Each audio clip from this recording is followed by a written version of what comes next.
it is my pleasure now to introduce our moderator for today. Michelle Duncan is a member of the Caribbean Corporate Governance Institute. She is passionate about companies adhering to the principles and practices of good corporate governance. She has been employed in the energy sector for the past 18 years. Her experience encompasses industrial relations, human resource management, finance, and procurement. And she's no stranger to the cooperative movement, as she has worked within the sector for 8 years and still currently serves within the environment. Michelle's passion to contribute to the sustainable and continued growth of the cooperative movement has propelled her to volunteer her skills and her experiences to serve Tranquility Credit Union Cooperative Society Limited, TCU, as a member of the board of directors. Her service to the board during the past 4 years has transitioned from board member to assistant secretary and now vice president. Michelle is also the incumbent chair of the Education Committee of the TCU. This position has given her the opportunity to initiate and direct programs and training that fosters growth and the well-being of the membership. She is also the chair of the Supervisory Committee of the Northwest Regional Chapter of the Cooperative Credit Union League of Trinidad and Tobago for the past 2 years, having served previously as secretary. I am very proud to share that Michelle also holds a Master's of Business Administration from the Atalakjak Global School of Business and a BSc in Management Studies from the University of the West Indies, St. Augustine. She's also a certified Carib-D educator. Is that how that is pronounced, Michelle? Carib-DE? Yes, Carib-DE educator, right, within the cooperative movement. Some of her other certifications include corporate governance, AML, CFT compliance, leadership and mediation studies. Michelle is a member of the Caribbean Community of Kingdom Ambassadors and the UE alumni and Lokjak GSB alumni. As a seeker of knowledge and in a bid to expand her skill set, she commits to continuous overall improvement, both personal and professionally. And her participation here today is an example of that. You know, Michelle is a very active member here of the CCGI. So Michelle, we are pleased to have you as our moderator. I know this is the first time you're functioning in this role for us, but I know you will do very well. So Michelle will introduce the panelists now. Michelle, all of them together, and then you will invite each of them to share their perspectives from 8 to 10 minutes each, and then we will engage the conversation with everyone, okay? So it is my absolute pleasure, Michelle, to now hand over to you to introduce the panelists. Thank you so much, Kamala. So pleasant good morning to our fellow cooperators, participants, and guests. This morning, it gives me great pleasure to introduce our panel. And first is Ms. Yvette Hall, nominating committee member and former chairperson of the PSCU Credit Union. Ms. Yvette Hall has been involved in the credit union movement for over 30 years in Trinidad and Tobago. She is the current chairperson of the nominating committee of the PSCU Credit Union, serving in her second term as chair. Ms. Hall is an attorney at law by profession and has also served as a past president of PSCU Credit Union. The nominating committee at the PSCU has sole responsibility to identify qualified persons to stand for election at the annual general meeting. Ms. Hall believes that if the membership is taught the importance of the election process, that the selection of officers will continue to improve. She advises that at this time, it is necessary to seek officers who have a broad range of business knowledge and wide depth of experience in order to ensure the future success of credit union organizations. Ms. Hall, welcome. Next, our second panelist is Mr. Mark Ho, attorney at law and governance professional. Born in Barbados, Mark Ho has delivered and worked in Barbados except for periods of study abroad. He holds a BSc in Management Studies with upper second class honors in 1997. Mark has initially an associate of the Chartered Governance Institute of Canada, becoming a fellow in 2012. A former winner of a graduate fellowship from the OAS, he completed a dual concentration MBA in investment management and international business at Pace University, New York in 2001, and LLB with honors from UWI Cave Hill in 2010 and has been practicing law since 2012. Mark has been admitted to the bar in Barbados, Jamaica, and Trinidad and Tobago. Mark currently serves as the director of the Barbados Public Workers Cooperative Credit Union Limited and the chair of one of its subsidiary companies. He is also the corporate secretary to a number of international business companies. Welcome, Mr. Hope. Our third panelist this morning is Ms. Donna Todd, Chairman, Clerical and Commercial Workers Cooperative Credit Union and Secretary of the CGUL. Donna Todd currently serves as the Chairman of the Clerical and Commercial Workers Cooperative Credit Union and as Secretary of the Ghana Cooperative Credit Union League. With an extensive background spanning over 15 years in accounting and auditing, she brings a wealth of expertise to her roles. Additionally, Donna has over a decade of experience in project management and human resources management, underscoring her diverse skill set in organizational leadership. Her leadership prowess is further evidenced by her tenure as past president of the Gafsons Industries Toastmasters Club. In recognition of her exceptional communication and leadership abilities, Donna has been awarded the titles of Competent Communicator, Competent Leader Bronze, and Advanced Leader Bronze by Toastmasters International. These accolades reflect her commitment to continuous personal and professional development. Ladies and gentlemen, I present you our competent and stimulating panelists for today. And now I will invite Ms. Hall.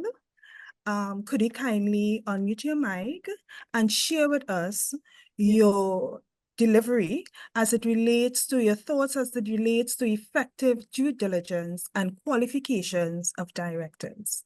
Okay, a warm good morning to everyone, and I wish to thank the Governance Institute for giving me this opportunity to speak on a very important topic, effective due diligence and the qualifications of directors.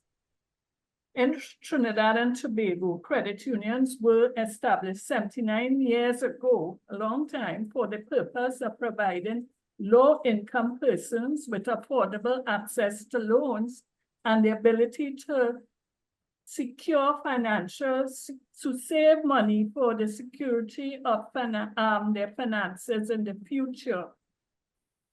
This was necessary since way back then, they weren't able to access loan arrangements from the existing banks at this time. The credit unions, when established, were member-owned, managed, and operated by these members. Fast forward to 2024, what do we find? Through the years, the operations and management of these credit unions have changed dramatically, such that they now offer similar products and services to those of the banks. In fact, they are in direct competition with banks at this time. Credit unions now operate in what is considered a fiercely competitive financial services sector. They have to step up to the plate and change their modus operandi. in order to survive at this point in time in 2024.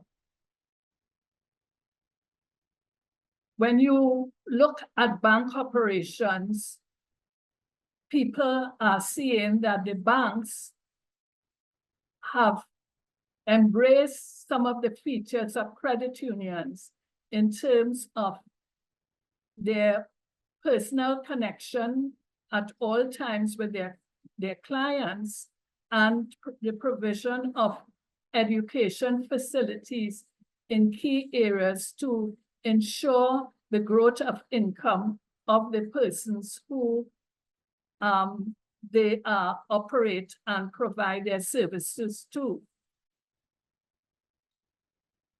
Through the years, the operations of the management of credit unions have changed dramatically, such that they now offer similar products as those of the banks.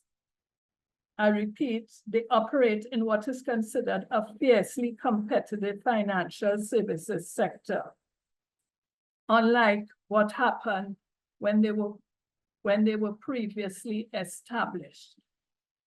It is what it is, and this is the demand of the financial services, which they must compete in order to provide to their loyal members an increase in terms of their finances. It is reported that Trinidad and Tobago, that is likely in the future to experience periods of low growth and increasing debt burden. If this situation is not corrected, the country may be challenged in its ability to respond to these economic challenges. And that is quite a concern, since most credit union members are middle-aged, found within the middle-age and low-income community. This is a challenge going forward in terms of the management and growth of the credit unions. In this evolving and challenging landscape, the role of a director has become more complex and competitive than ever before. Directors are responsible for leading the organization to success by making prudent, strategic decisions, providing sound leadership, ensuring good governance, managing finances, driving effective marketing initiatives, and achieving operational excellence. At the heart of all of this is the well-being of members. The challenge is great.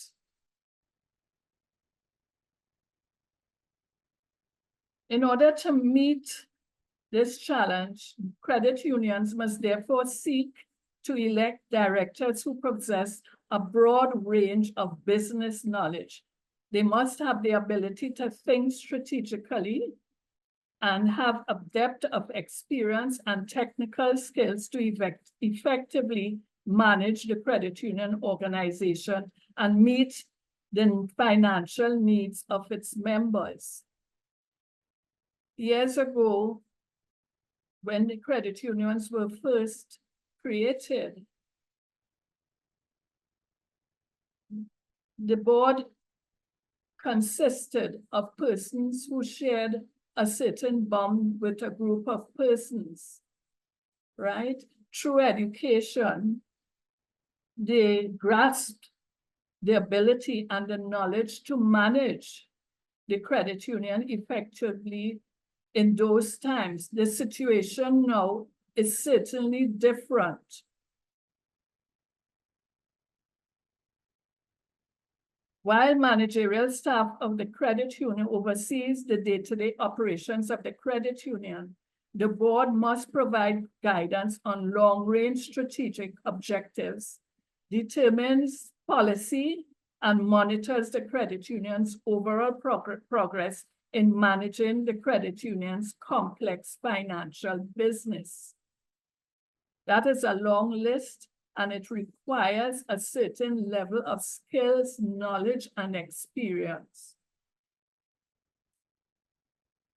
Additionally, to be a director in the financial services sector, we know that one must pass what is called the fit and proper test. This test evaluates whether the person is fit to occupy their position and their propriety is beyond a shadow of a doubt. This has generally been used in the banking sector and has been embraced by some credit unions, simply because of the role that directors now play, which is similar and with the knowledge and experience required, being on par with those of the banking and other financial services sector. The fit and proper test is mandatory for candidates who seek to be elected on a credit union board. Credit union directors have to understand their role as a fiduciary in this financial services sector. A fiduciary is someone who manages money for someone else. Once you accept that role, you must by law manage the person's money for their benefit, not yours.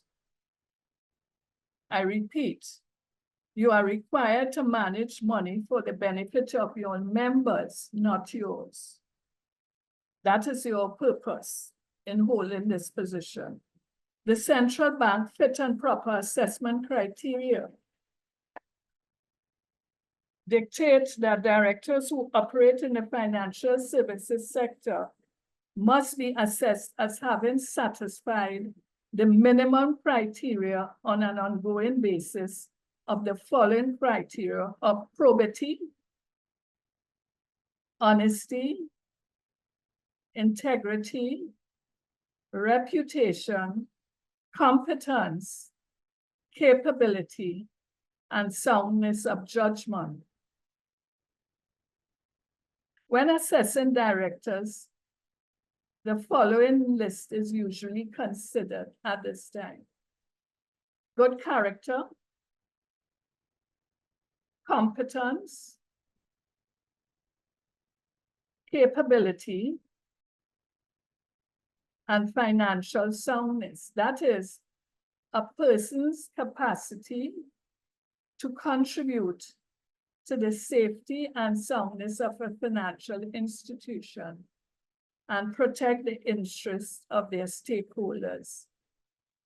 The person must demonstrate prudent management of his own financial affairs. That is, he cannot become delinquent in the payment of his or her loans.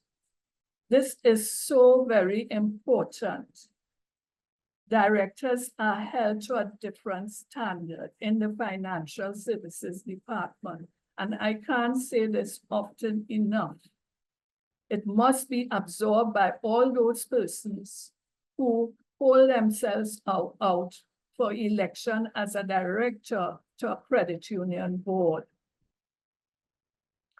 How do we then take steps to select individuals who are capable of effectively meeting the challenges of a directorship of a credit union in a very highly competitive financial services sector? I can't stress this enough. It is what it is. The financial services sector is very competitive, in addition to which the skill sets required of fiduciaries at this level, it's wide and increasingly evolving to encompass all manner of competencies and knowledge. A culture of success is developed by an organization when it is clear about its vision and core values and ensures that everyone, be it the board of committees and staff, understand what is required and embraces the vision wholeheartedly. That is only way that an organization would continue to be successful and serve the needs of its members. Everyone has to be on board. We must understand culture. A certain culture of service must permeate throughout the organization, and there must be buy-in by everyone. If you review the operations of other financial institutions in this market, those are the organizations that succeed. I'm sorry, I have to belabor that point. Culture, we have to understand culture and the importance to the operations of a successful organization. The culture of the organization must be embraced by both staff, management, members of committees, and board for it to work.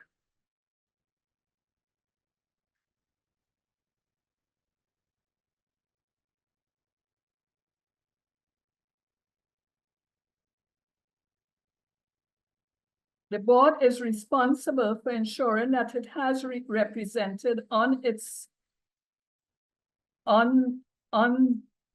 organization the skills, knowledge, and experience needed to effectively steer the credit union forward. Directors will be appointed to the board because of the specific skills, knowledge, and experience they bring to the table that will fill particular gaps on the board. It is important to acknowledge that not all directors will possess each necessary skill, but the board as a whole must possess them.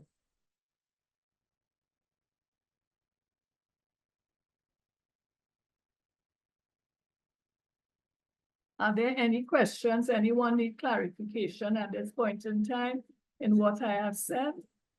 I'm pretty sure there will be, Yvette, because you have really shared some gems with us.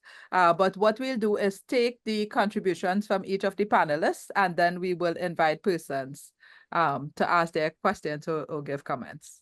Yes. So thank you so much, Ms. Hall.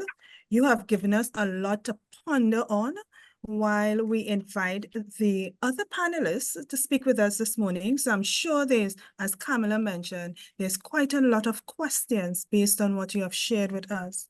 So now I will invite Mr. Hope to share with us his presentation on effective due diligence and qualifications of directors.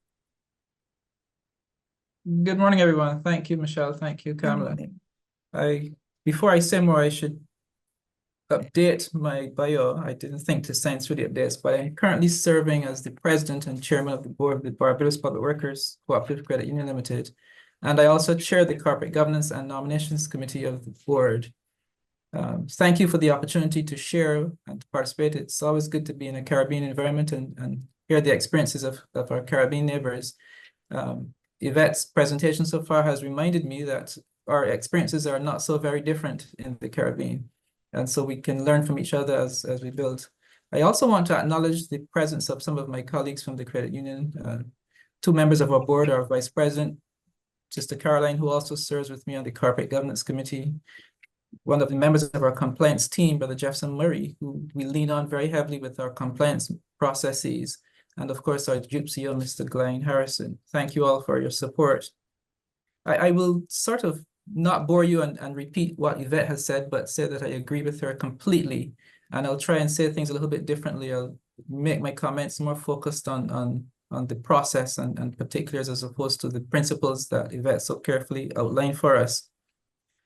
I'd say that good governance is the bedrock of a successful credit union.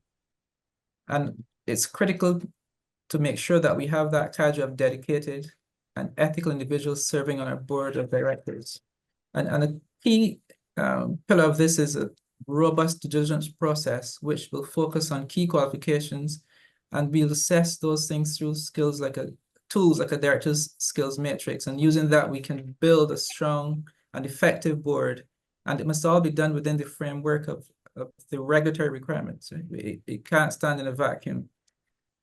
It may seem a little bit sometimes like the chicken and egg conundrum, but I think sometimes before we embark on that process or improving our processes, we should engage on a good code of ethics and conduct for all directors and employees as well. We should have a corporate governance handbook that becomes the Bible for the organization. And what I found that it does is, clearly there would have been directors before, but when you establish those foundational tools, it creates a greater sense of who you're looking for to serve on your board, what you're looking for, and it guides the assessment of the persons who will be joining you in the organization and who will be recommended to join.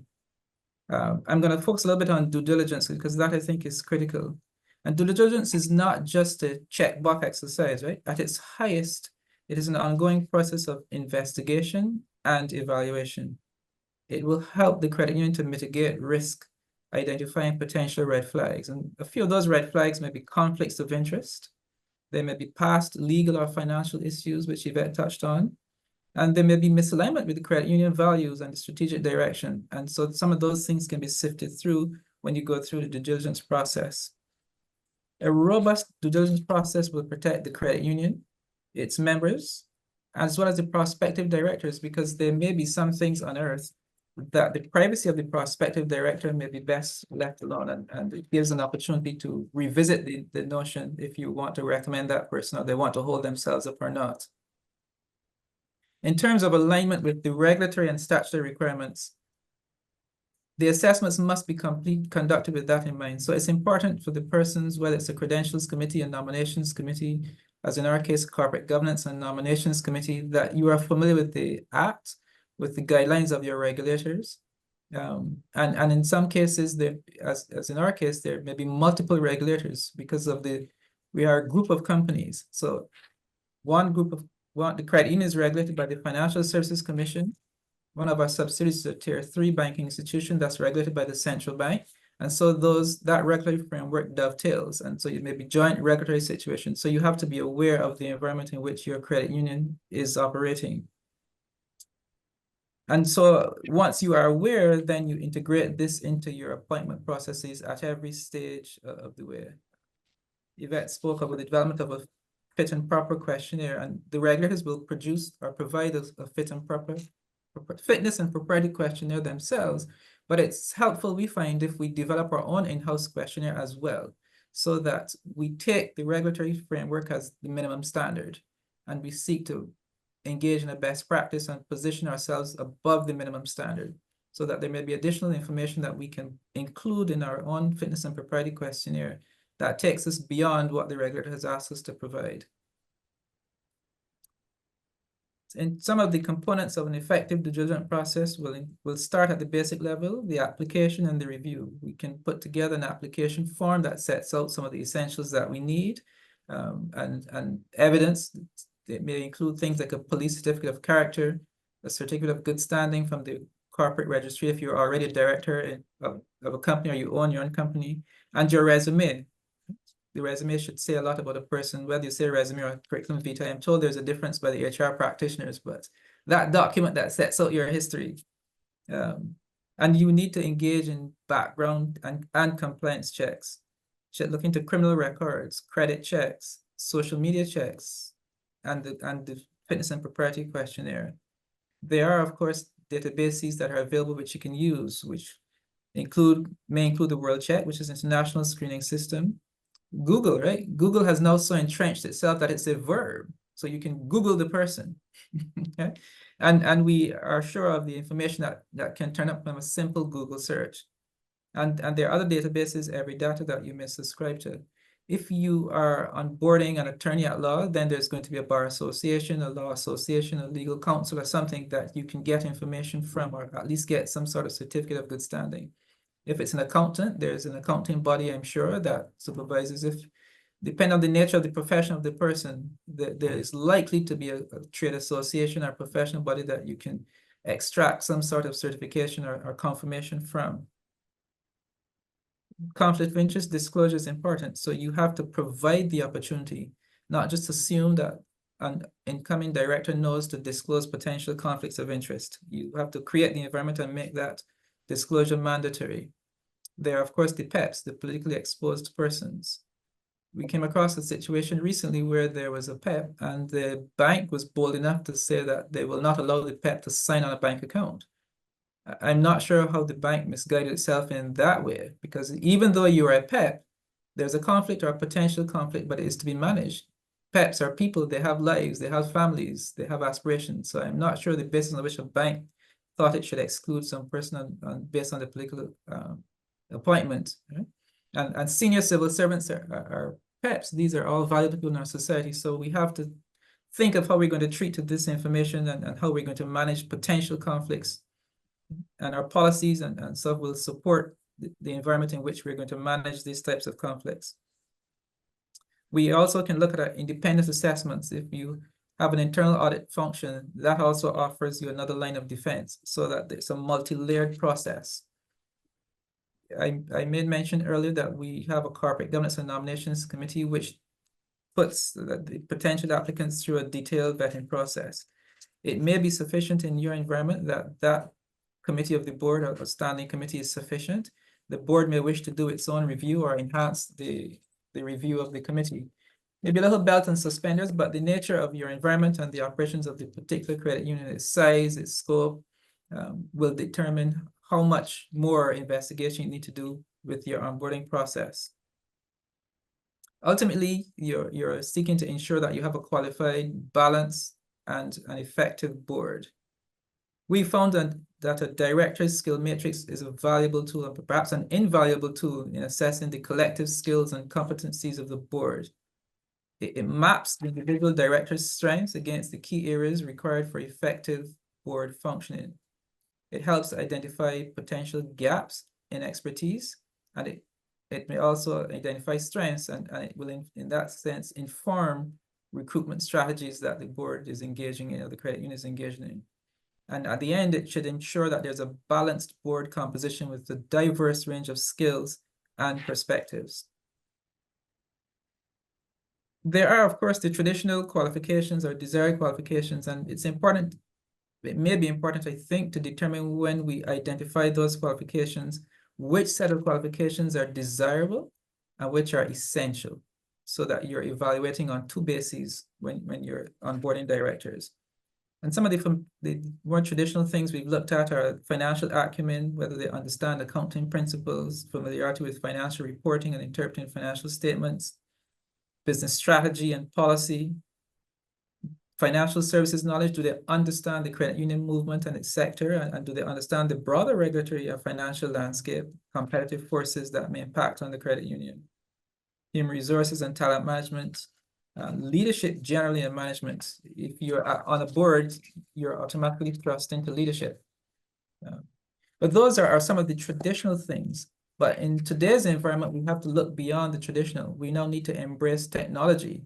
AI is proliferating. We need to be mindful of cybersecurity and data protection, because that protects the society as well as its members. We are today talking about governance. There's risk and compliance. And it would be remiss of me not to acknowledge that there's a need in some boards and many boards for diversity, equity, and inclusion. All these now form part of the process of your due diligence and your onboarding of directors. They're a little bit more challenging to assess, but I dare say that attributes are qualifications too. We want to attract constructive questioners. We want to attract team players. Is she a critical and innovative thinker? Is he an effective communicator? We need influencers and negotiators serving on our boards. And of course, the bedrock is going to be integrity and ethics. Those skills are a little bit more challenging to assess, but it's necessary that we find a way to treat to those things.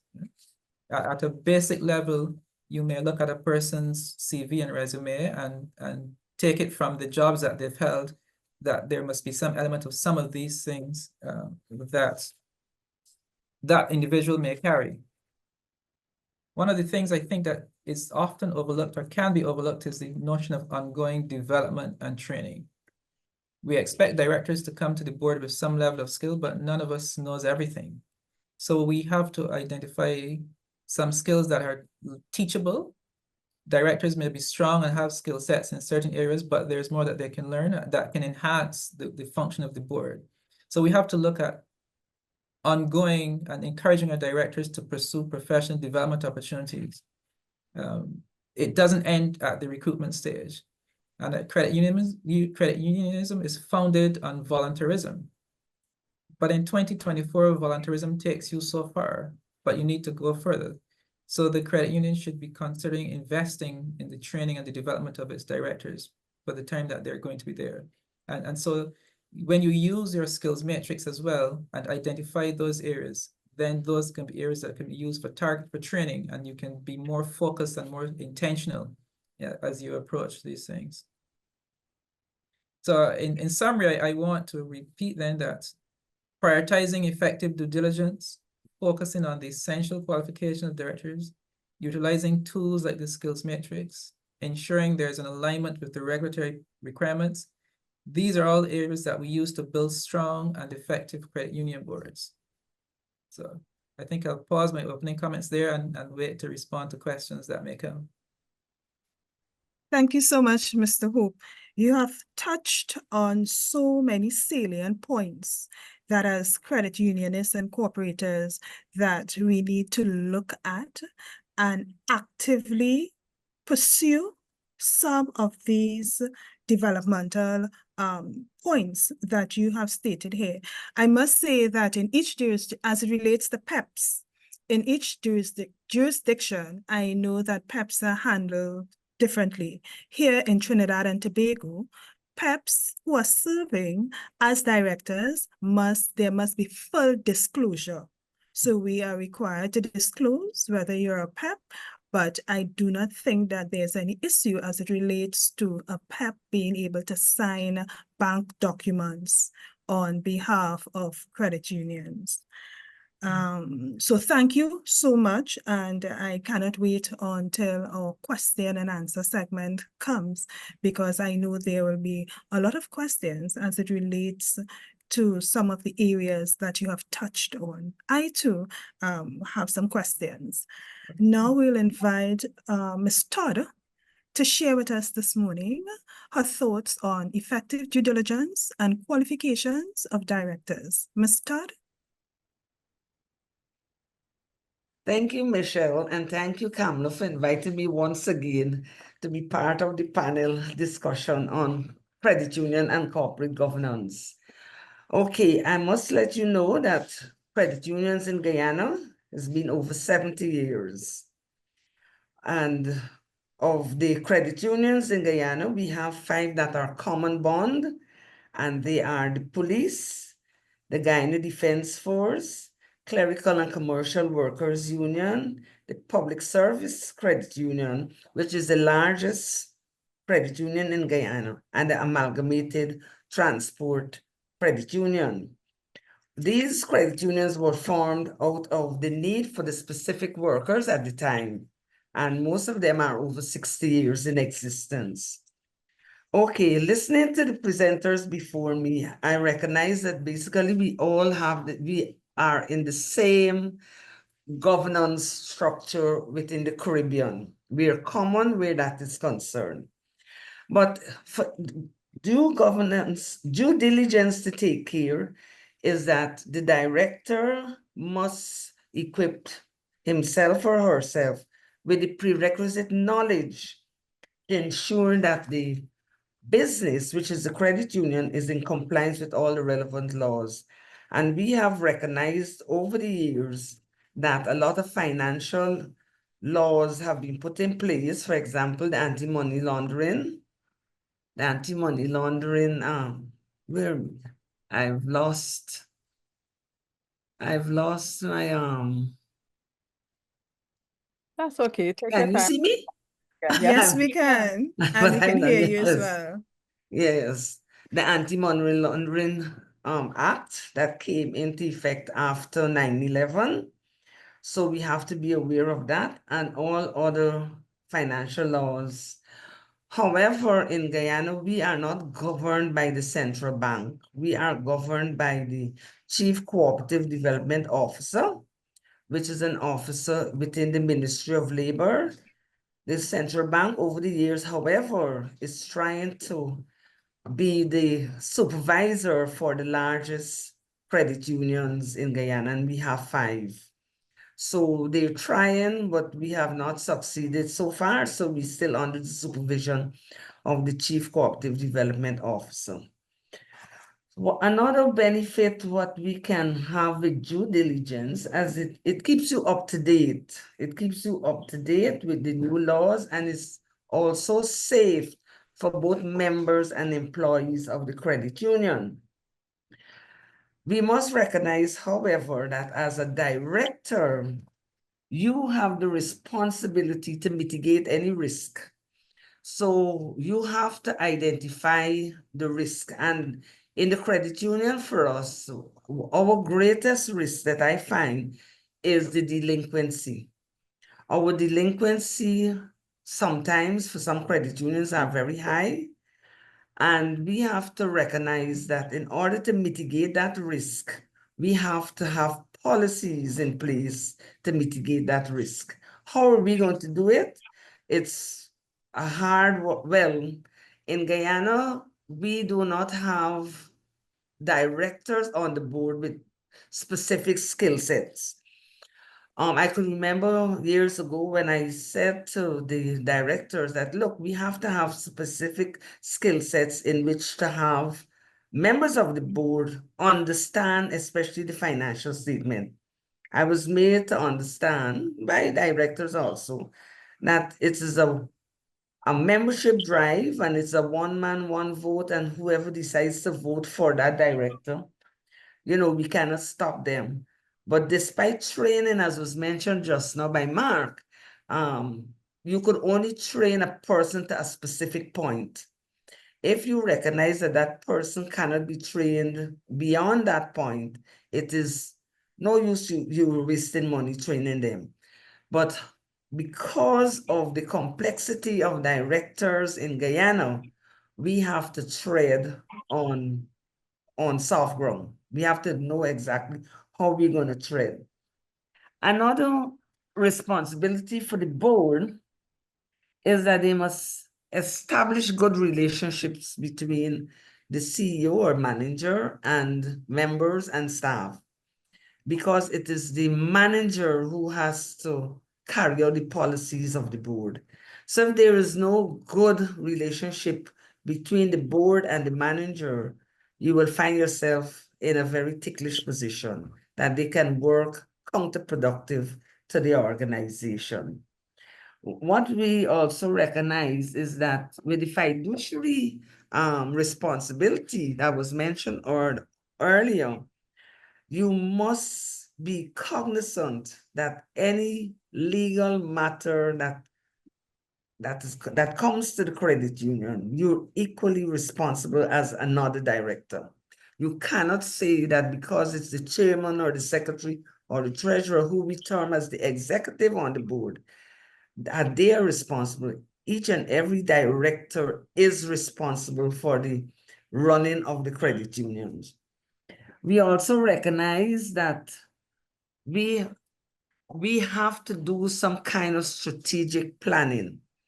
We have lost, in Guyana, we found that the strategic planning for the credit unions is a very big Herculean task. Not that it's not that we don't know how, but maybe I get the impression that we're kind of afraid to have strategic plans for at least 3, 4, 5 years. Why I'm saying that is because there are times when you set meetings, let us do strategic planning meetings. We will have the first meeting, everybody is anxious to go about with a strategic plan. However, when it comes now to us to really have the meeting, to get our thoughts together, we find that there's always a bottleneck. So at the leagues level, we are trying as much as possible to assist the credit unions with their strategic plan, because nobody can run a financial institution in 2024 without having a strategic direction. So at the leagues level, we're trying our utmost to assist the credit unions in having their strategic plans. Budgeting, most of the credit unions are operating without a budget. And I must say that I am now the manager for the police credit union. I've taken over that duty in June this year. And one of my focus on is that for 2025, we must operate with a budget. As I tell them, I don't know whose money we're spending, if it's the reserve fund, if it's the members' money, or if it's the credit union's money. Because without a budget, we really don't know how we're operating. So that is one of the key things that we have to work on in Guyana. And most of the credit unions too, at the leagues level, we recognize that there is hardly a budget being prepared for the operations of the credit union. In 2024, we recognize that the loans are, because of the existence with the banks, our members, all the credit union monies are being saved in a particular bank. So the bank knows how much money the credit union has. Therefore, when a member goes to the bank, for example, a mortgage, it is advised that the member stop being a member of the credit union. And that is one of the things that we're trying to tell our members, that if you save aggressively at the credit union will be able to help you. If, however, you don't want to save aggressively with us and you want to save with the bank aggressively, then it's automatic that the bank would ask you to take, to not to become a member of the credit union anymore. Another due diligence for the board is that you must look at the whole picture. In Guyana, we hear that we are now supposed to be an oil-rich nation, but most of the members of the credit unions are not in that sector. They're not in the oil sector. So they look at the credit union as a cushion. When I say cushion, they look at us. We still have like the penny bank kind of mentality for the credit unions. You save today, your savings reach a certain amount and you want now to have a loan. We have tried many times to give some kind of financial lectures to them, maybe one-on-one, because that's what I'm trying to do. What exactly you want with this money? We want this and that. Have you thought about something else? Because you save $50 and you come in to borrow 3 times that.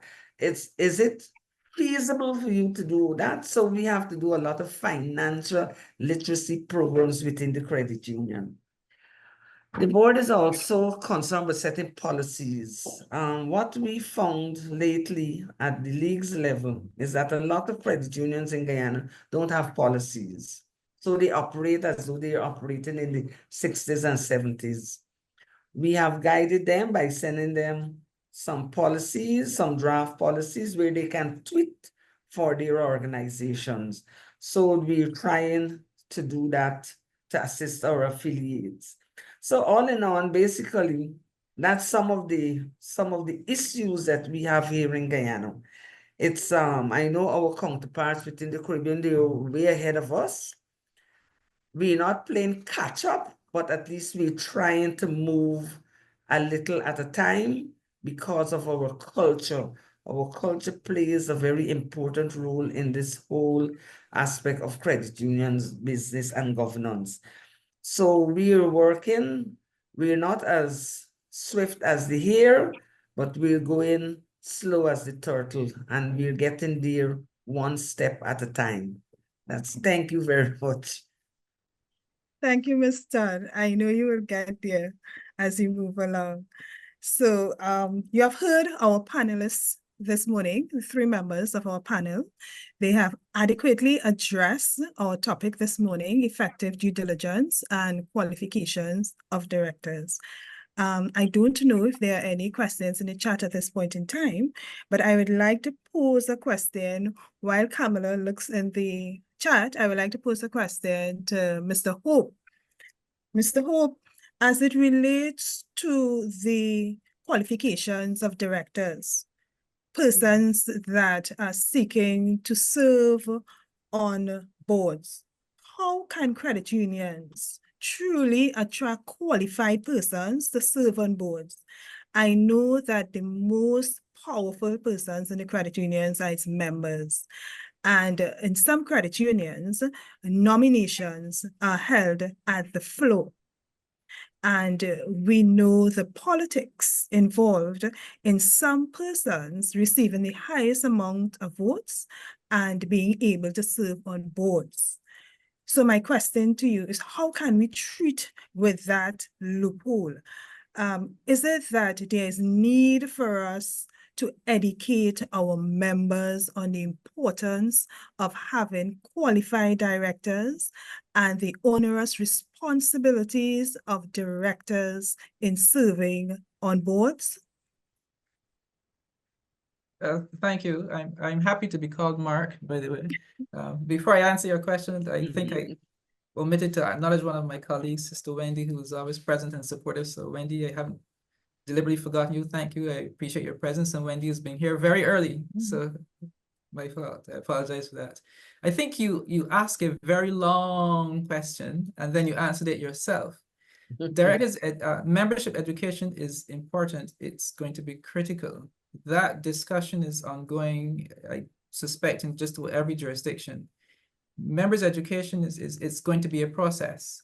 I think it's also will be very useful if you have your regulators partner with you and assist you in the member education so that the members understand what is required of a credit union in 2024 and beyond, so that as you educate your members, the regulators add their voice to it and it becomes an industry move because it will impact and benefit every credit union within the space, right? The politics will be there in some way, and you have to think creatively about the way to strike a balance, get the quality of director that you need, and allow the membership to feel empowered. My own recommendation is that as you identify the type of skill sets and if you use a skills matrix and you plot the skills that exist among your current directors and you identify those skills that are good to have and those that are essential, then it's a pictorial. The members can see that if it's presented to them, what you're trying to accomplish in building out your board. What we are hoping to do and planning to do ourselves is to have member education sessions, town hall type meetings, if you will, before the AGM, so that by the time you get to an AGM, the members have been educated in some way, and you will have to perhaps look at a phased implementation process and not give it to them all at once. So Yes. that's how I would broadly answer that question. Okay. If there are any specifics that you think I might address, I'd be happy to. Well, just one other question as it relates to the qualifications of directors, and any member of the panel can answer or speak to this question. We have or the members of the panel, you all have spoke extensively this morning on the qualifications of directors. However, as part of the leadership structure of credit unions, we have 2 other statutory committees. I know in Trinidad and Tobago, we have 2 other statutory committees.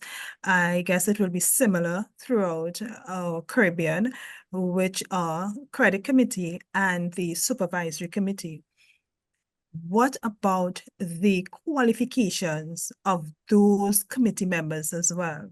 Do you see the importance to have other statutory committee members qualified, adequately qualified, similar to directors? Well, in the case of the supervisory committee, I Jesus. would think that they should match those of the board of directors, because if you look at the responsibilities of that credit of the supervisory committee, they're supposed to seek the interests of the membership and screen all the decisions and activities of all the different parts of the organization. And they also have the power to take action if they see something is wrong, Mhm. you know. Yes, yes. So in order to perform that role, you must be equally educated and have the knowledge and experience of the board. In some instances, some people say it's a board in waiting. For, you know, those persons who are members of the supervisory committee, right? They are there to seek the interests of the members, the membership, and scrutinize the activities of all the units within the credit union to ensure that the organization is well run and that their finances are not put in jeopardy, essentially. Thank you so much, Yvette. And I recognize Carolyn. At this point in time, you may unmute your mic and share your question with us. Carolyn? Good afternoon, colleagues. Good afternoon. I must compliment the panel on very excellent presentations. My question, I'm not sure who will answer, most likely Brother Hope, is in relation to the persons who we are seeking to serve on the boards. And getting persons to serve is not, I guess, right now, not a local problem, it's not a Caribbean problem, but having been exposed to governance training recently on the international scene, I recognize that many credit unions are facing the challenge of getting persons to come forward who are indeed fit and proper. So how can you see us at our level, at the regional level, at the local level, getting persons to understand what we do on their behalf and then offering themselves to serve and volunteer as directors or any other capacity that they can serve for the credit unions? Thank Can you for the question. Oh, all right. Go ahead, Sister Donna, please. Okay, it is a challenge, Mhm. and you have stated the question quite well. You remember that saying, it's not for profit, it's for service. Mhm. And that we have to examine whether in the future, given the experiences for most of our credit unions in terms of persons who stand for election,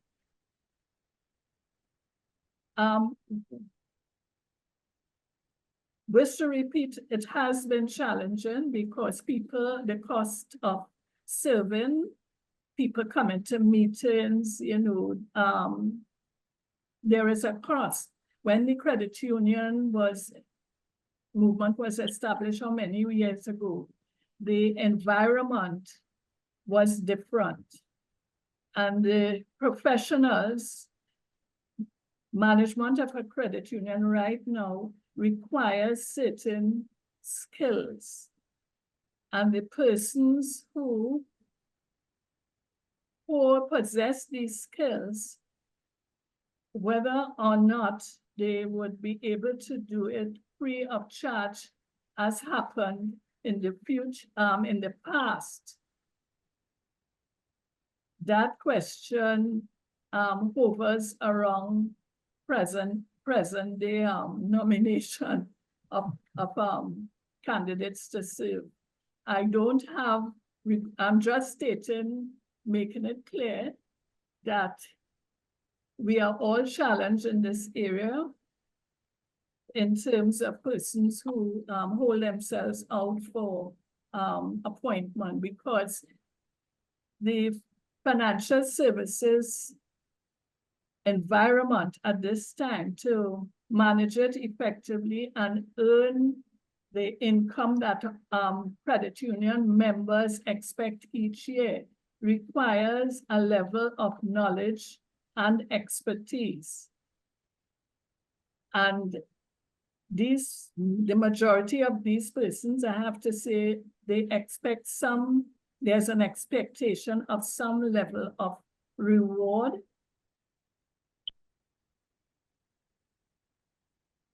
Okay, if I may continue along that line, what we found in Guyana. I'm not saying I nobody's- agree, but I'm just telling you, this has been the experience. Oh. What we find in what we find in Guyana is that people are not interested anymore to do volunteerism. You see? Life has evolved over the years, and because of that, if you have to get somebody to come to do anything, they need some kind of monetary compensation. So not only serving on the board, that has long passed, as serving on the board has become distinguished. That's not it. They prefer, especially if you have some form of qualification, they prefer to be compensated to be on the board because they're saying you are utilizing their skill set. And as such, they have to be compensated. So we are between a rock and a hard place. Yes, you want to come on the board, but then when you hear that we're giving you a stipend, and it's not satisfactory, that's where the problem comes. It is a But challenge. I appreciate that we're all going through the same problem all over the Caribbean. I appreciate that. And we need to come up maybe at the CCCU level. How are we going to deal with things like that?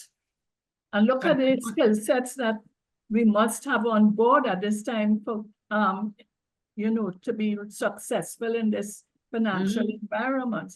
Cybersecurity, that's a costly skill. A whole variety of computer skills, good financial skills, people, with strong knowledge and experience in the area of finance. Yeah. So I'd want to add another dimension here as well. Yeah? We spoke earlier about the credit union being started by a group of people with a common interest. that's right. And they started it and we moved it forward as far as we are able to take it. And sometimes things are obvious, or we think they're obvious, but we haven't said it. So sometimes we have to say the obvious. So we've not asked for help. And so to the outsider or the onlooker, they think we have it all together and we have it all in place, right? So we need to advertise. We advertise for job vacancies in the normal realm. So if a credit union is looking for a particular skill set, craft an ad which goes out to its members to say that we are interested in persons with these skill sets who are willing to serve on our board of directors, who are willing to serve on the supervisory committee, who are willing to serve on the credit committee, and we advertise and encourage our members. And that also forms a part of the member education drive, because it also signals to the member who may be stuck on their I'm important, my one vote matters, and one man, one vote.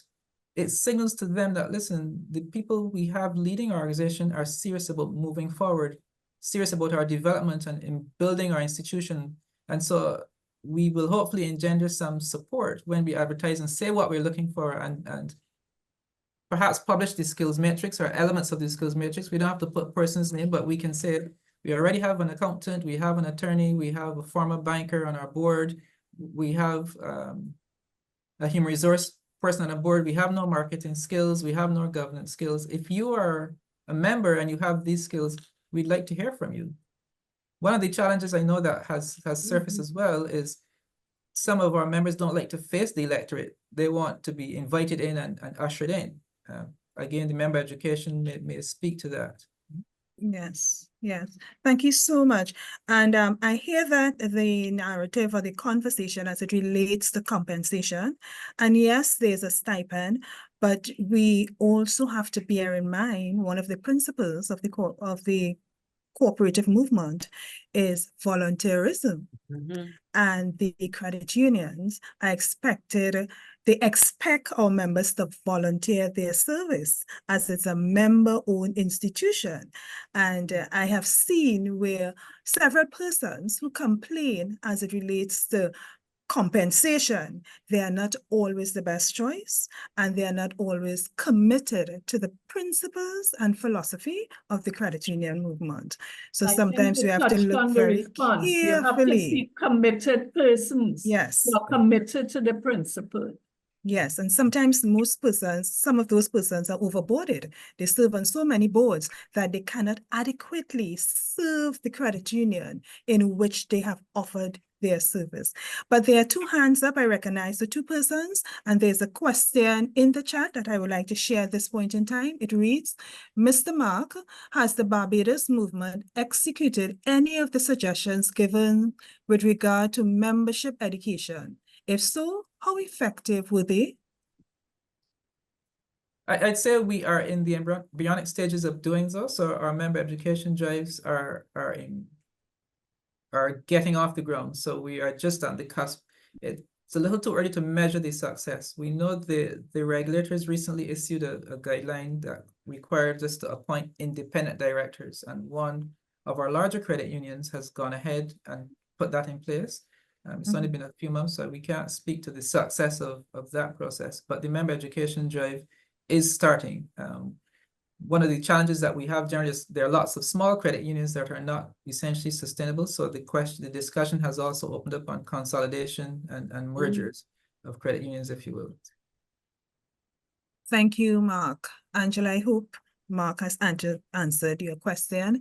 I will now invite Glenn Harrison to unmute his mic. Thank you. Good morning, all. Good session so far.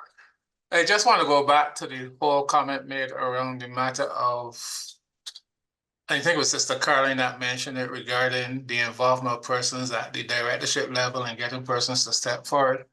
And I think we hit on some valid points, but I think one of the things that we have not hit upon, which is central to the problem that we're seeing, is the matter of what the Institute has called good governance. The reality is that directors, and I use directors in the full embracing sense, all elected officers are now liable by way of law. So there's an extent of liability that happens when you become an elected officer, which means that you can have a large fine or ultimately you can land in jail doing time. Persons may be willing to serve, but they're not willing to serve in an environment that's not conducive to them being productive, or in an environment that points them in a direction where they may end up detrimental to their good efforts. So one of the things we have to look at is the nature of credit unions and the origins of credit union, in that we started out of, most of them started out of a political embryo. So we started out in that format and we've grown, and there's still a large degree of political vesturings that happen with credit union. How do you get on? Is first past the poll, you have to be voted on, which then creates a whole set of political drama. So it's a reflection of what happens in the larger society with the political class, where you have your parties being back, who's in power, there's an opposition, and there's trouble to make sure that those in power look back so we can get in next time. People do not want to be involved in that. People do not want to put their good names in the block, because outside of being an elected officer, you're also a professional of some sort that you're saying, come and help me. So when I am outside of the credit union and my name is associated with it, and I am being torn to threads, then what happens to me and my professionalism and my income making for my family? So persons will look at that and they will assess and they will say, no, you know what, I'll pass on this one. But you'll see the same persons volunteering to help with the Lions, the Rotary, all these service clubs. So volunteering is volunteering. They will volunteer for things that do not taint their image or their reputation. And a good example of that is if you look at AGM attendance, you have credit unions that have membership, 20,000, 50,000, 100,000. But when you look at AGM attendance, 50, 100, 200. So the heart of the movement is not participating. And the reason for that is part of what Brother Mark would have said in terms of the whole thing about member educational drives. But it's also about being in the mind space where persons are not seeing credit unions in the way that they should. So they see them as saving institutions because they get a higher rate than the banks. So let me rest my money there. Or, you know what, I can't get a loan at the bank, but I can get 5 times my amount at the credit union. I can get unsecured. So they're seeing it in a bit and pieces approach rather than a fulsome approach. And the solution to that is Kamala's institution, which is enhancing your corporate governance at the top so that the signal that is sent to wider society is one that we are as good an institution as our peers on the other side of the fence called the banks and the part threes or whatever they call it other places. A good example for that would be, for example, my sister from Guyana, Sister Yvette, no, Sister Donna would have mentioned matters as we don't have policies, we're operating as if we're in the 60s and 70s, we don't have a budget. If you put the average person on the street and they hear this, was the first thing that they're thinking, this place not serious.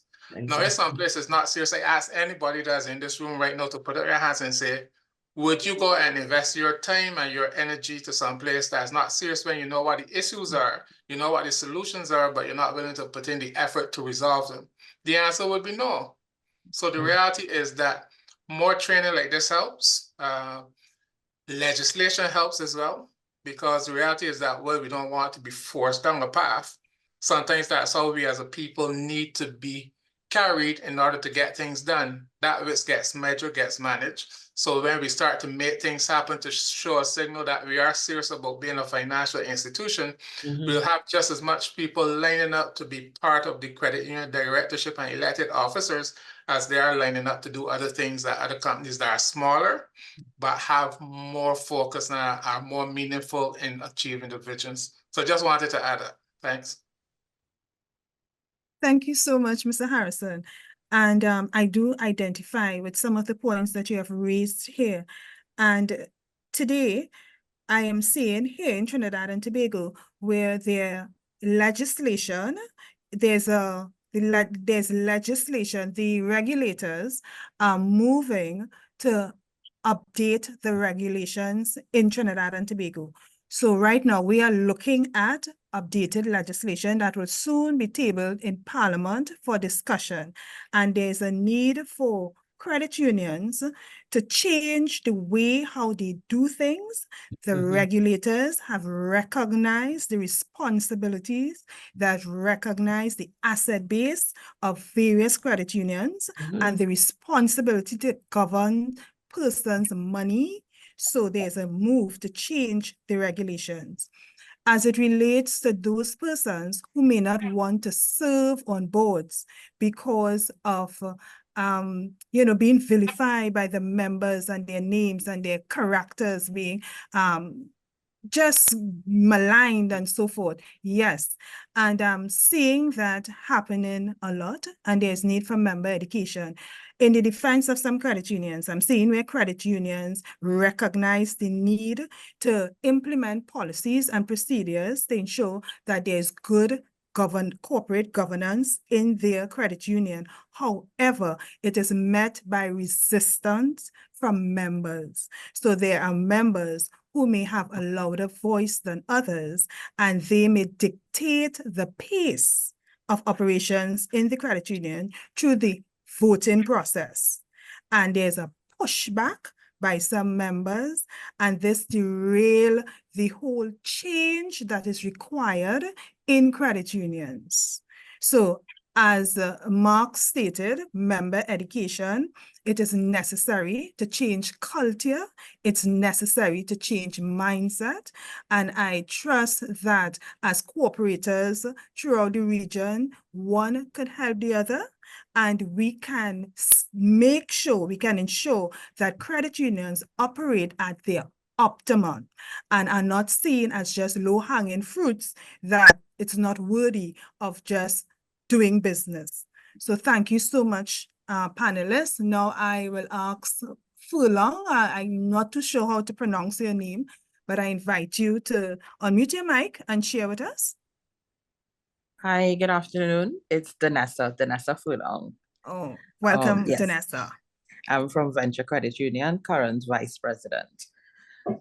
I just wanted to chime in as well on the idea of in the presentation, what stood out was the flow, nominations from the flow. And I think that, well, Venture Credit Union has moved from that, and we have a nominating committee. So we would have adjusted our bylaws to say that that practice cannot happen anymore. And we would advertise for members who would like to serve on all the committees. They would have to go through the nominating committee to be deemed as fit and proper, and then they would be at the AGM offered to the membership, and the same voting process and everything would happen. But it's just a move away from that. And I think that that in itself is a form of good governance, because, I mean, if you're really trying to get the best fit, the best group of people for the credit union movement, I don't know that in this time we should still really be doing that nominating from the floor, or because there is a very high level of politics in it, because you can bring in all your friends or all the workers from your company and you're kind of automatically guaranteed to be elected, but then you're not a good fit. And it is not just your qualifications, even though there is a place based on the assets of some organizations. Certainly you would want highly qualified directors and members of your different committees. But that aside, I think that credit unions need to continually be looking at their bylaws and ways in which they can, directly impact upon good governance.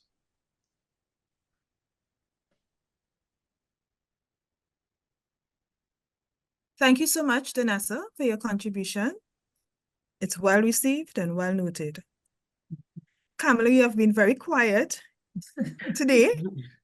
I invite you to unmute your mic and chime in the conversation. Michelle, I have to commend you. And I've been quiet because I realized you didn't need me so much, see that you have been able to manage this whole panel discussion and conversation really well.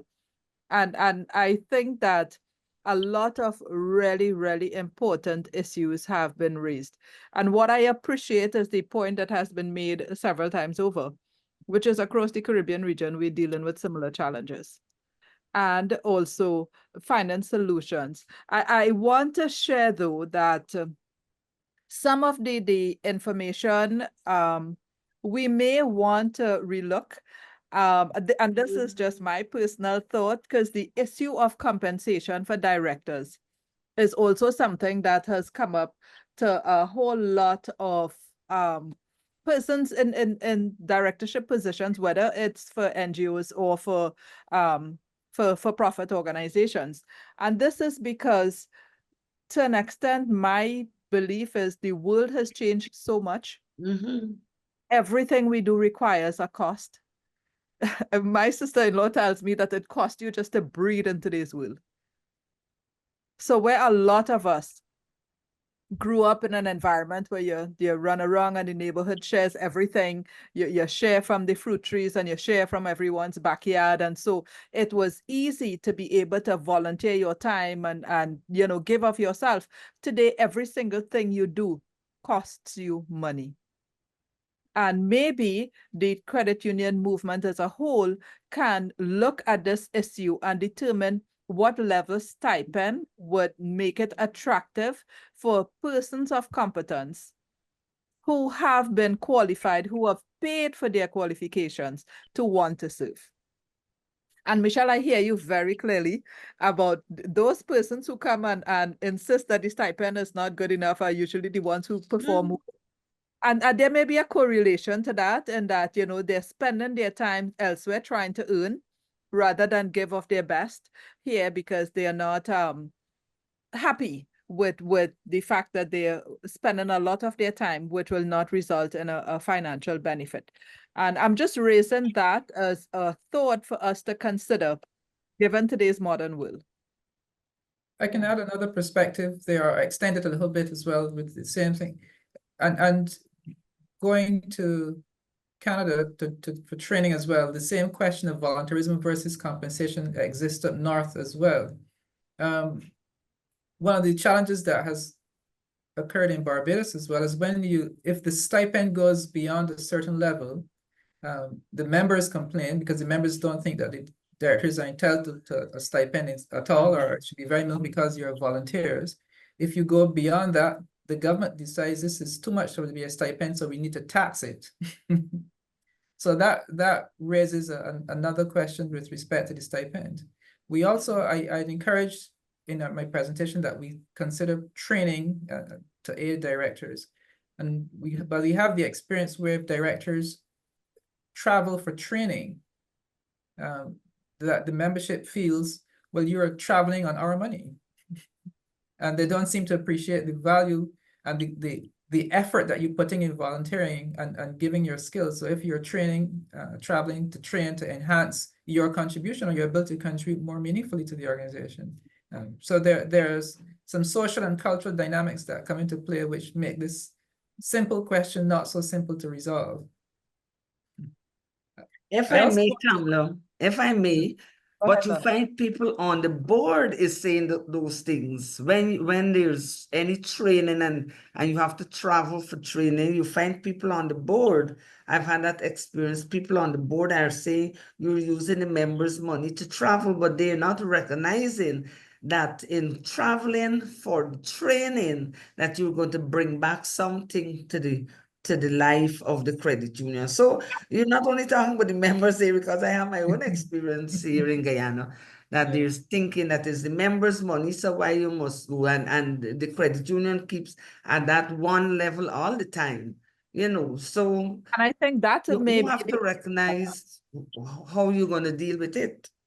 Yes, in that persons who are trained, there should be some way in which you could see their added contribution. So, for instance, I volunteer for the Project Management Institute chapter here in the Caribbean region. I've been a volunteer director for many years. I've never been paid a cent. There's not even a stipend. I don't mind because I love being among the project management community. They're very organized people, very disciplined. You don't have the drama that happens in the boardroom with many other organizations. So I happily volunteer. But I see too, PMI generally contributes an amount of money to encourage the directors to attend conferences and get training. What I have seen is that there are usually directors who are very conscientious, who try to give of their best. And I think it is great to allow persons like that to be able to get the additional training. And so maybe there needs to be a certain level of discussion about the expectation around the boardroom of how persons are able to ensure that they demonstrate their willingness to serve, to give of their best, because they are receiving a benefit. I just want to add that at PSCU Credit Union, persons who go abroad for training, there's a policy that says that all the training and information you receive must be shared by the credit union community, and they do that. Everyone benefits. Yeah, so that is one way that can help. So persons see the value in it. And I think a lot of it has to do with us improving our mindset.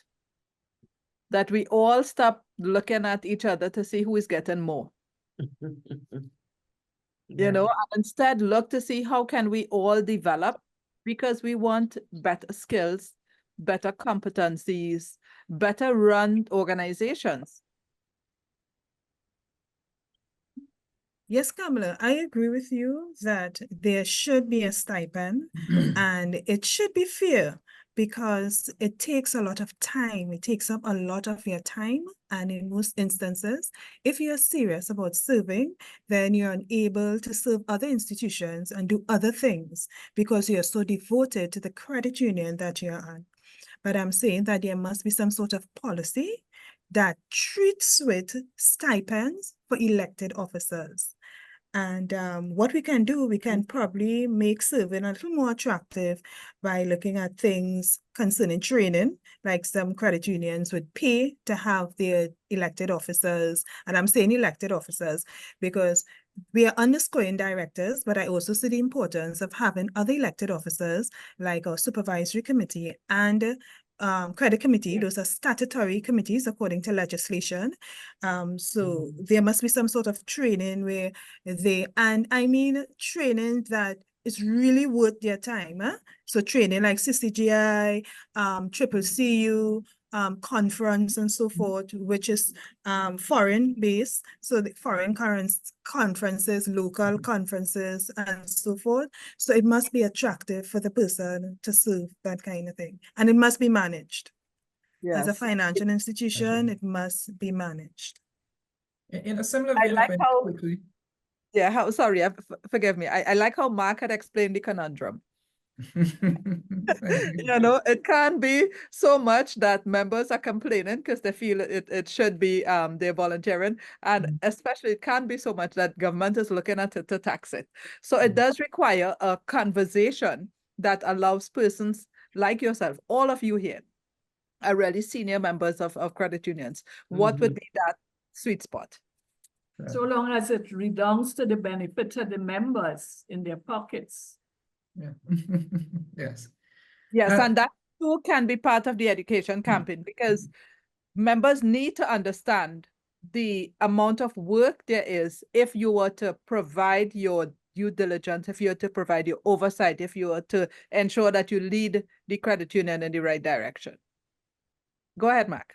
Yeah, sorry. In a similar vein, Donna, I want to say to you that in terms of the strategic plan is sometimes not as simple as you think to craft it out. So rather that, in addition to having your team get together to have a discussion on the strategic plan, that you consider inviting a consultant in to guide your teams through the process of building and developing the strategic plan. And that may engender some participation, so some greater participation and buying when it's being put over by a subject matter expert, as opposed to getting together yourselves and taking guidance from someone you know within the group. Yes, we have identified a consultant to do that part of the, because we recognize that, and it's all culture, you know, when you see that, take for example, I have my MBA. Kamala was my lecturer, was one of the lecturers. Okay, they won't want to listen to me, but bring somebody else who has the same qualifications than me, but out of the organization, and they would appreciate that person more. And it's the same thing I would be telling them. So it's all a cultural mindset that we have, you know. So because of that, we have decided to have a consultant on board so that they feel comfortable. I And am seeing, sorry. excellent. That is excellent, Donna. I just want to share too that we would want to see more persons from the Guyana Credit Union movement participating in these discussions as well. Yes. Yeah. I've asked them, Kamala, they don't have time, and there's always an excuse. So I just decided that, you know, there's always an excuse for them to come on board. Right. But we'll keep trying. Yeah, we have to. Yes. Right. Go ahead, Michelle. Sorry. I agree. That is a challenge, Donna, to get, it starts with even our members. It's a challenge to get members to join in, even in webinars. You would be hosting webinars and things that are of critical importance to our members, such as cybersecurity, programs concerning the law and you, and other things. And it's always a challenge to get your members to come out and join in. So it's not physical, it's virtual, but it's still a challenge to get our members to just log on and listen and learn. So I know what you're experiencing at your board level. Some persons may state that, you know, they have to work, they're very busy. But once you place a value on something, you will make time to ensure that you avail yourself to benefit from that. And it all starts with mindsets, change of mindsets. And that is probably something that we have to work on. How can we change the mindsets of persons? Because things are evolving in our environment. Take, for example, due diligence. Our due diligence It is informed by legislation. Now we have FIU, and effective due diligence must start from the time a person is interested in enrolling as a member. They are required to do know your member form. The institution is required to ensure that they have a profile of the member that is coming on board, the person that is enrolling as a member of their credit union. And then they're also required to ensure that there are effective monitoring systems that can monitor changes in the profiles of your members as time goes on. And this is all in a bid to ensure that the credit union does not fall to money laundering and terrorism financing, and we don't enroll persons that are on a sanctions list, you know, things that can harm our institution. So effective due diligence, it starts from the very time that a person is interested in becoming a member of your institution. And that is something that is ongoing. And these are things that, you know, we need to educate our membership and hope that behavior will change. I am seeing a comment in our chat and from Arlene Popperwell, and it states, PSU is really good as we actively seek training for elected officers, not just board. So that will be the supervisory committee, the credit committee. And as Yvette said, there's a requirement to come back and share the training with the society. As we know, sometimes some persons would go on training, they will, you know, seek all the benefits of the credit union, and then they would move on, and the credit union will not benefit. So probably there's need to, as we send our elected officers on training, there's need to have policy that states that once you are sent on training, whether it be local or foreign, that you're required to, you know, to stay on with the credit union according to your tenure there for X amount of time and serve, and not just move on like that. So I must say that today our discussions have been very stimulating. We all, regardless of our jurisdiction, we all face similar challenges. And I trust that we can lean on our Caribbean counterparts, you know, to acquire strategies and assistance in treating with the challenges that we face. As it's one movement, and we are all part of CCCU. That's right. Excellent. Yes. Now, Michelle, Yes, I Michelle. wanted to ask Yvette, you had gone through the criteria for fit and proper as was shared by Central Bank. Do you have it on hand again? Because I'd love for you to just go through that list again and share with us. And I know that it's similar. Mark shared too that, and similar to what you said, that the criteria is really held as the minimum standard. That within each credit union, you really It's need on the to have your own. Central Bank website. It doesn't belong to the credit union. We years ago, the members of the AGM took a decision to use it in the nominations process for elections of officials. Okay. Right. I had started writing down what some of those were, but I think I missed a few because you mentioned probity, honesty, competence, capability, of judgment, all of which was something like really good that you want for everyone. It's on the Central Bank website. Okay. So this was a decision taken by PSCU. By the AGM at a convened all credit meeting. unions. Yes, which that is our members took that decision many years ago in assessing and evaluating persons for election.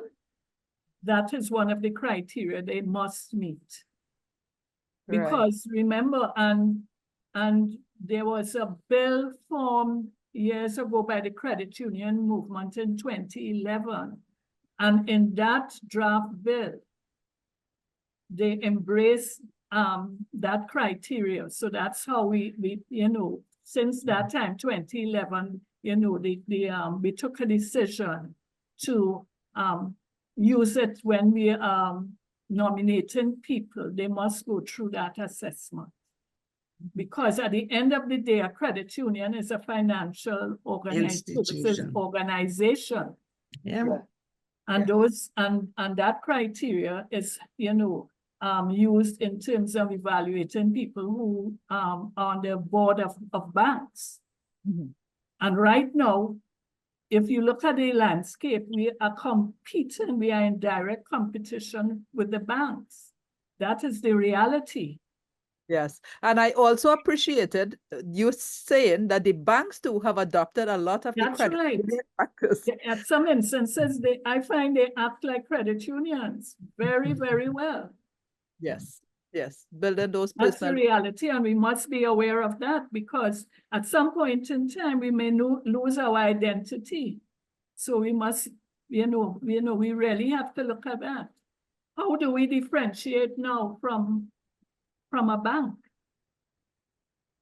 Yes, understood.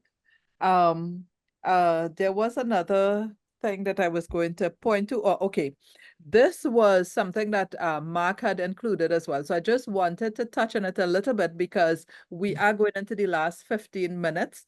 And I think that we do have, or Arlene had shared in the chat again, that we also do not send persons for training who are in their last year of tenure, of course, which makes sense. And Trisha Prasad, who has shared that that's so very true, agreeing with Yvette in terms of the competition that's currently between credit unions and banks. And she said, our bankers are adopting the credit union model and are very successful at it. That's right. Yeah, so the competitive landscape is changing and becoming, it becomes even more critical that you have persons who have that skill set and mindset to be able to help build the credit union movement for sustainability. And so, Mark, one of the things you added when we looked at qualifications of persons and due diligence, you said attributes are qualifications too. Yeah. That's right. Appreciated that. So I would like an elaboration. And it's very important because the nominating committee uses a matrix of attributes, skills, and competency in performing the evaluation of candidates. Yeah, so and so that and I like that too as well. That was shared, that there is in fact this skills matrix that credit unions do adopt as well to help ensure that you get the right competence at board level, and not end up with everyone who has accounting experience, and not sufficient diversity on the board to ensure that you have that kind of skill set. But I think very, very critical is the attributes in terms of people's own behavior traits. Yeah, one of the challenges with that is how do you assess it before the person comes on board, right? Because you haven't yet met them. So we've had a discussion. We've talked about the possibility of an interview process or including interviews in your due diligence process. But of course, interviews, then you have to have a bank of questions. You have to make sure it's fair and even and everyone gets the same opportunity. And that calls for more volunteer time and who are going to conduct the interviews. So that's one of the challenges. There is also the psychometric testing, which may be a more affordable or simpler process to manage if we move. So we've had the discussions, but we've not implemented it yet or agreed to implement it at all. But it's also an avenue that could possibly help identify those skill sets and those attributes and a better fit for the organization. Mark, you're quite correct. We use that matrix with the component of attributes for serving directors. Yes. So it's an annual exercise so that people would look at it in terms of improvement moving forward. It's a guide. It's used as a guide for previous persons who have served. So it's a part of a self-assessment process then, yeah. So part of what may be useful is because these persons usually should be members of the credit union. It should mean that there is a measure of history. It's not like long ago where all members knew each other. And so Yes. you can easily gauge their attributes that way. So Mhm. I appreciate as the movement has grown and you now have hundreds, in some cases, thousands of members. Some persons may come and offer themselves and you're not quite sure what it is they're looking for.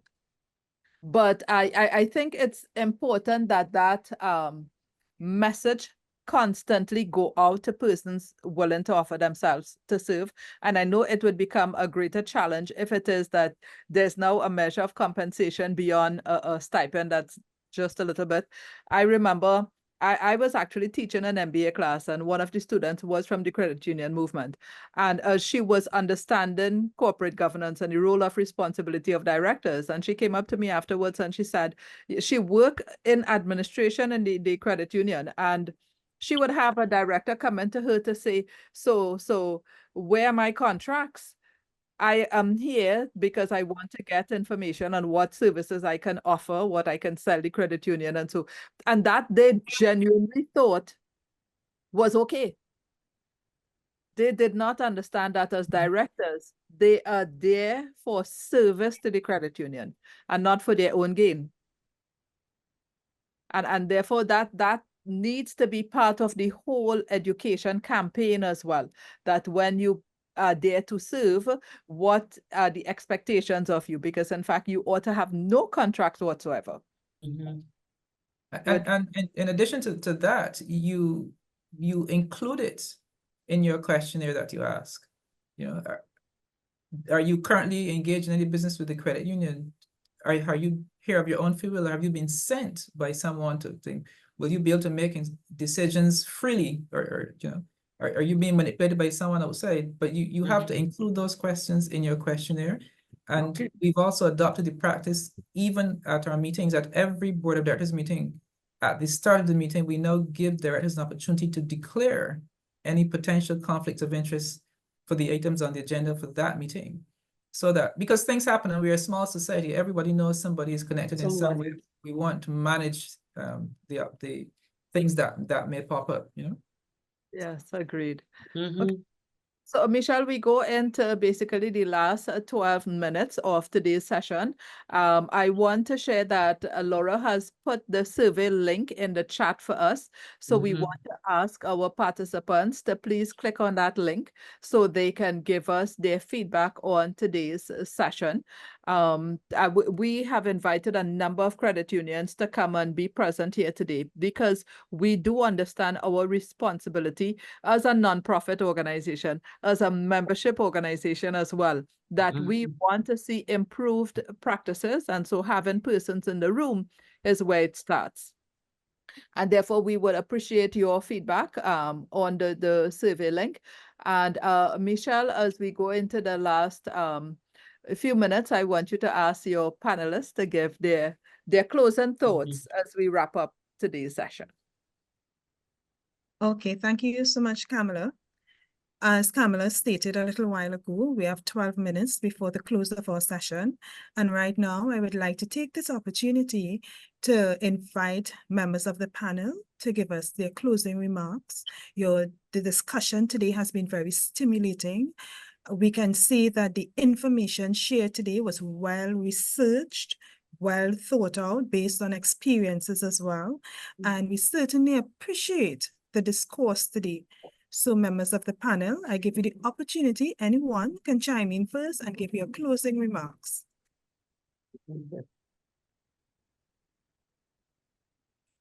So Donna, would you like to start? Okay. I'm finishing like how I started. I must thank Kamala and Michelle. However, what I've recognized today, as we all are in the same boat, but with respect to corporate governance within the credit union, that has been a hard task. Know your customer, especially my credit union. I've been asking for the longest while for us to have the prerequisite forms to know your customer, know your directors. We are not as diligent, like how I recognize some credit unions are. And because we're not taking business seriously. However, but what I would like to know that when you mentioned the credit committee, in our bylaws, the credit committee comes out of the board of directors. Our bylaws says the treasurer, the chairman, and any other member. So some credit unions, they vote for the credit subcommittee out of the board of directors, but for us, our credit subcommittee comes from within our board of directors. But I've been able to grasp a lot of things that are taking place in other credit unions around the region. And I'm hoping that one day we'll be able to at least be a step forward than how we are today. And I must thank the panel for shedding some light on some areas that we are not looking at in Guyana. Thank you very much. And thank you, Donna. Okay, Michelle, I just want to tell this panel that credit unions, their purpose still remains the same. We were created to ensure the members obtain the financial security that they desire, right? By saving, getting loans, they are owners of the society. We are living in, at least in Trinidad, for some people, because with credit unions, the members belong to the middle class and lower income groups. And right now, a lot of them are challenged.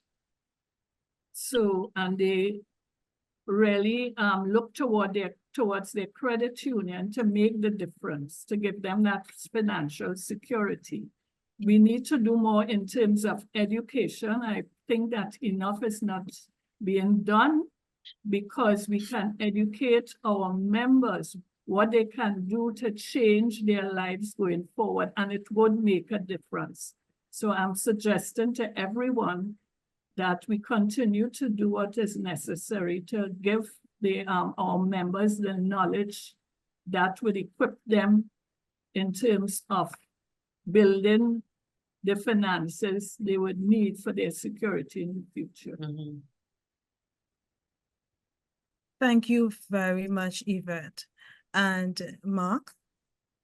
Thank you. I would also like to thank you, Kamala, and Michelle and the team for the opportunity. Thank my fellow panelists for sharing with me as well. I have learned a few things from you while sharing my own thoughts. I would want to close by reinforcing that due diligence is a process, right? And a strong compliance officer and the compliance team, depending on your size, will help you with your due diligence. So the compliance team helps you to get the members, get your staff, building the KYC on your membership. So that's protecting on the internal. And the compliance team also helps us very much with the review and the due diligence on prospective directors as well. We also lean on the human resource team in completing the skills matrix, in assessing the CVs and resumes and building out the skills matrix and extracting the relevant information from there. And that is significant because we want ethics to be clear. We want no conflicts of interest to arise. The Corporate Governance and Nominations Committee is also tasked in part with making recommendations and identifying potential persons to serve as directors, so that when those CVs come in and the package goes in the pool, compliance and HR manages that process in its fundamental stages, so that by the time the information returns to the committee, it's the skills matrix that's completed, that the committee is then reviewing and making a decision based on a skills matrix that has essentially been fleshed out by subject matter experts in our compliance team and in the HR team. So I think once we embrace that it's a process, and then we build out the steps in that process, we will see improvements coming forward. Thank you very much, Mark. It was my pleasure today to work with this panel. I have learned a lot. I have embraced the many strategies, tools, and nuggets that you have shared with us, fellow cooperators today. I thank you. I know that our participants are leaving more equipped to serve their credit unions differently. And I thank the Corporate Governance Institute for the opportunity to serve this morning, CCGI, and to serve on this panel. Kamala, thank you so much. I believe that the credit unions are in a good place. We have persons with a wealth of information, and it's just for us to network, take that information as foot soldiers, return to our credit unions, and make a difference. It is a work in progress. Ladies and gentlemen, I thank you.